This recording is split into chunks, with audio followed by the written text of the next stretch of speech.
ప్రభువైన యేసుక్రీస్తు పరిశుద్ధమైన నామమున ఉదయకాల సమయంలో వాక్య ధ్యానమును వీక్షిస్తున్న విశ్వాసులకు, సంఘమునకు, సేవకులకు, సకల పరిశుద్ధులకు దేవుని కృపయు, దేవుని సమాధానము, ఆయన మందిరంలో దీవెన మీకును మీ కుటుంబములకు కలుగునుగాక. ఉదయకాల వాక్య ధ్యానము ఎఫెసీ పత్రిక 5వ అధ్యాయము 6వ వచనమును ధ్యానం చేసుకుందాం.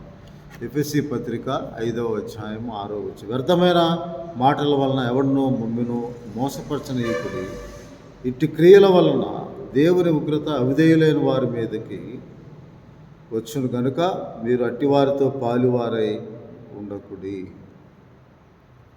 యేసుక్రీస్తు సిలువను తప్ప, సిలువను గూర్చిన వార్తను తప్ప, రక్షణ సువార్తను తప్ప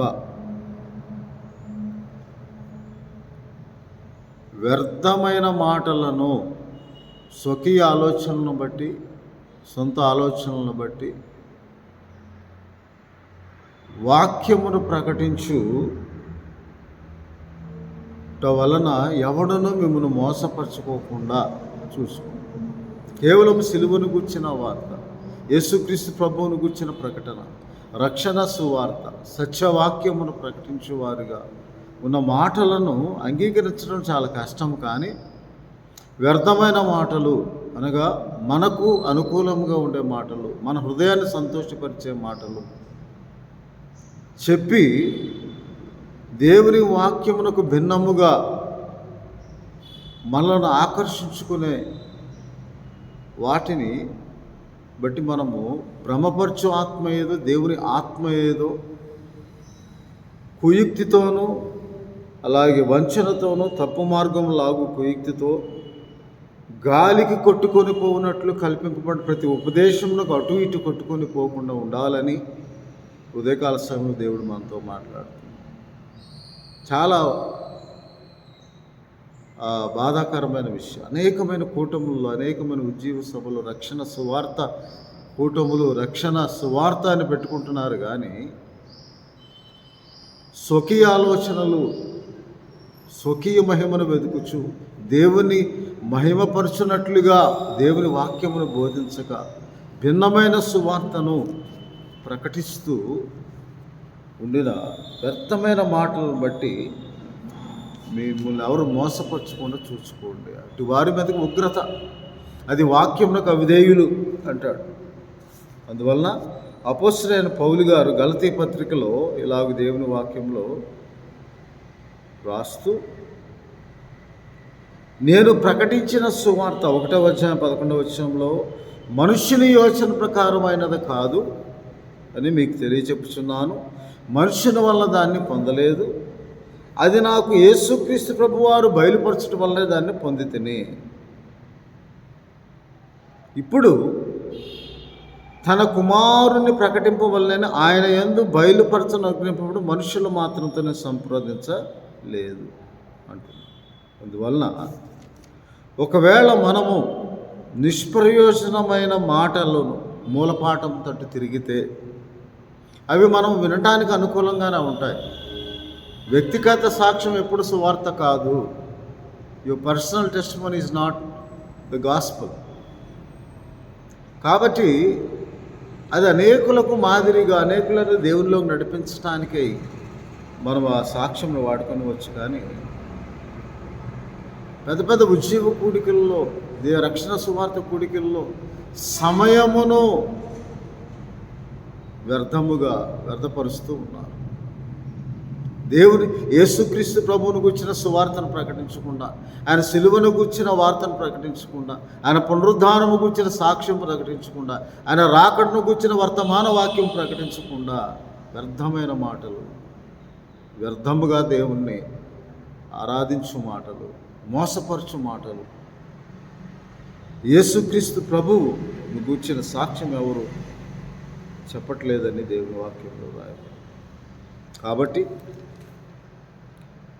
ఎవడైనా అపోస్తలుడైన పౌలు గారు అంటారు, గలతీ పత్రిక 1వ అధ్యాయము 8వ వచనం, మేము మీకు ప్రకటించిన సువార్త గాక మరి యొక్క సువార్తను మేమైనను పరలోకము నుండి వచ్చిన ఒక దూత అయినను మీకు ప్రకటించిన ఎడల అతడు శాపగ్రస్తుడు అవును గాక అంటున్నాడు. మీరు అంగీకరించి సువార్త గాక మరి ఒకటి ఎవడైనా మీకు ప్రకటించిన వాడు శాపగ్రస్తురవును గాక. కాబట్టి మనము యేసుక్రీస్తు ప్రభువును కూర్చిన వార్త, యేసుక్రీస్తు ప్రభువును కూర్చిన సువార్త మాయోపాయముల చేత వంచనతో తప్పు మార్గంలో కుయుక్తితో గాలి కొట్టుకుపోనట్లు అటు ఇటు చెదిరిపోనట్లు విశ్వాసం నుండి తొలగిపోనట్లు గల కల్పింపబడ్డ ప్రతి ఉపదేశంలో అటు ఇటు కొట్టుకుని పోకుండా మిమ్మల్ని మోసపరచుకోండి. చూసుకోండి, మీరేమి విచ్చున్నారో మీరు జాగ్రత్తగా చూసుకోండి అని యేసుక్రీస్తు ప్రభు వారే చెప్పి ఉన్నారు.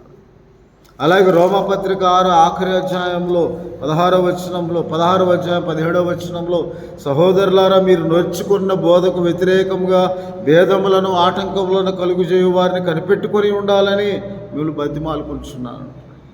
వారిలో నుండి తొలగిపోవండి. అట్టివారు మన ప్రభు అయిన యేసుక్రీస్తుకు కాక తమ కడుపుకే దాసులు. వారి ఇంపైన మాటల వలన ఇచ్చకముల వలన నిష్కపటుల మనసును మోసపరుస్తాడని. ఆ ఇంపైన మాటలను ఇచ్చకపు మాటలను మనము మోసపరచు మాటలను వలన మనం మోసపరుచుకోకుండా చూసుకోవాలని దేవుని వాక్యంలో రాయబడి. అంత మాత్రమే కాక పేతురు రాసిన పత్రికలో ఇలాగూ దేవుని వాక్యంలో రాయబడి ఉన్నది. 1 తిమోతి పత్రికలో మాత్రమే కాక పేతురు రాసిన 2వ పత్రికలో దేవుని వాక్యంలో ఆయన వాక్యమును గురించి మనల్ని మోసపరిచేవారు అబద్ధ ప్రవక్తలు 2వ అధ్యాయం 2వ పేతురు 1వ వచనంలో, అటువలే మీరు అబద్ధ బోధకులందరూ వీరు తమ్ముడు కొన్ని ప్రభుని విసర్జించి తమకు తామే శీఘ్రముగా నాశనం కలుగు చేసుకొనొచ్చు, నాశనకరముకు భిన్నాభిప్రాయములు రహస్యముగా బోధించచ్చు, మరియు అనేకులు వారి పోకిరి చేష్టను నడుతురు. వీరిని బట్టి సత్యమార్గము దూషింపబడుతూ ఉన్నది. వారు అధిక లోబులై కల్పనా వాక్యములను చెప్పుచు మీ వలన లాభము, కడుపుకు దాసులంటే అదే, మీ వలన లాభము సంపాదించుకొందురు. వారికి పూర్వం విధింపబడి తీర్పు ఆలస్యము చేయదు, వారి నాశనము కునికి నిద్రపోదు. కాబట్టి మనం చాలా జాగ్రత్తగా ఉండాలి. 1 యోహాను పత్రిక 4వ అధ్యాయం, అనేకులైన అబద్ధ బోధకులు లోకంలోకి బయలువెళ్ళి ఉన్నారు కనుక ప్రతి ఆత్మను నమ్మక ఆయా ఆత్మలు దేవుని సంబంధమేవో కావో మీరు పరీక్షించుడి అని దేవుని వాక్యం. ఇందువలన మనం సత్యస్వరూపమైన ఆత్మ ఏదో భ్రమపరచు ఆత్మ ఏదో తెలుసుకోవాలని దేవుని వాక్యంలో రాయాలి. క్రీస్తునందు ప్రియ దేవుని సంగతి, యేసుక్రీస్తు ప్రభువును గూర్చిన వాక్యం, యేసుక్రీస్తు ప్రభువును గూర్చిన ప్రకటన, ఆయన మన రక్షకుడని విమోచకుడని ప్రకటింపబడిన సిలువను గూర్చిన వార్తను ప్రకటింపని ప్రతి కూటము నిష్ప్రయోజనము అయినది, వ్యర్థమయంగా జరపబడుతూ ఉన్నది. ప్రయాసము ప్రభువునందు వ్యర్థమైపోతూ ఉందని ఉదయకాల సమయంలో కేవలము ఈ లోక సంబంధమైన వాటి గురించి మాట్లాడు. క్రీస్తు ప్రభువు నీ కొరకు నా కొరకు సిలువ యాగము జరిగించి ఆయన మరణము దేని గురించి, ఎవరి గురించి ఆయన మరణించాడో తెలియపరచకుండా, ఆయన మరణము ద్వారా మనం పొందుకునే జీవము ఎలాగో మనకు అనుగ్రహింపబడుతుందో దాన్ని తెలియచేయకుండా వ్యర్థమైన మాటల వలన, జనులను మోసపుచ్చు మాటల వలన అటు ఇటు కొట్టుకొని పోవున్నట్టు కుయుక్తితో కూడిన మాటలు, యేసుక్రీస్తు ప్రభువును కూర్చిన సువార్త కాక మరి యొక్క సువార్తను ప్రకటిస్తూ, అందువలన దేవుని వాక్యమునబడిన సువార్త మన హృదయంలో నాటబడినట్లుగా మనమందరం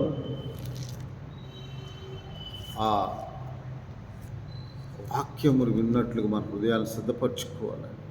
భేదంలో ఆటంకంలో కనిపెట్టుకునే వాక్య ఉపదేశకులను కనిపెట్టుకొని ఉన్నాడు మన ప్రభు అయిన యేసుక్రీస్తుకి దగ్గర. వారి ఇంపైన మాటల వలన, ఇచ్చకపు మాటల వలన మీరు మోసపరచుకోవడం చూసుకోండి అని యేసుక్రీస్తు ప్రభు వారు కూడా మత్తయి సువార్త 24:24 మిమ్మల్ని ఎవడో మోసపరచుకోవడం చూసుకోండి. కాబట్టి ఆ భ్రమపరచు ఆత్మ ఏదో, దేవుని ఆత్మ ఏవో, దేవుని మాటలేవో, మనుషుని ఇచ్చ వలన, మనుషుని ఊహ వలన కలిగిన మాటలేవో, అది సువార్తగాక ఈ లోక సంబంధమైన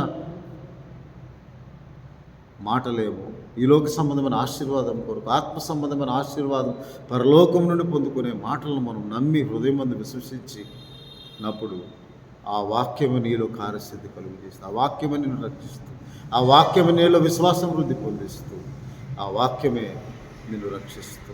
ప్రార్థన చేసుకుని ప్రభువానికి స్తోత్రాలు. ఉదయకాల సమయంలో మీరు ఇచ్చిన వాక్యదాన్ని బట్టి స్తోత్రాలు. అయ్యా, మేము వినువారు మాత్రమే కాదు, ఎటువంటి ఆత్మగల మాటలు మేము వింటున్నాము. పరిశుద్ధాత్మ ద్వారా మేము ప్రేరేపణ, పరిశుద్ధాత్మ ప్రేరేపణ ద్వారా నిజమేదో అబద్ధమేదో, సత్యమేదో అసత్యమేదో, నిజమైన సువార్త ఏదో, సత్యవాక్యమేదో, భిన్నమైన సువార్త ఏదో మేము గ్రహించే ఆత్మ సహాయం దయచేయమని వీడి ద్వారా వీక్షిస్తున్న ప్రతి ఒక్కరూ మీ రక్షణ సువార్త ద్వారా, సిలువను గురించిన వార్తలు వినుట వలన, నమ్ముట వలన, విశ్వసించడం ద్వారా రక్షించమని మా ప్రభువుని రక్షకుడైన యేసుక్రీస్తు వారి పరిశుద్ధమైన నామమున ఉదయకాలంలో ప్రార్థన చేయించున్నాను తండ్రి. అయిన దేవుని ప్రేమ, ప్రభువును రక్షకుడైన యేసుక్రీస్తు వారి కృప, పరిశుద్ధాత్మనిచ్చే ఆదరణ, అన్యోన్య సహవాసం, విశ్వాసంలో స్థిరముగా ఉండి విన్న వాక్యం మీలో నాటబడి అటు ఇటు తొలగిపోకుండా మిమ్మల్ని స్థిరపరిచి బలపరిచి ఆయన రాకడ కొరకు సిద్ధపరచునుగాక. ఆమె దేవుడు మిమ్మల్ని దీవించునుగాక. ఆమె.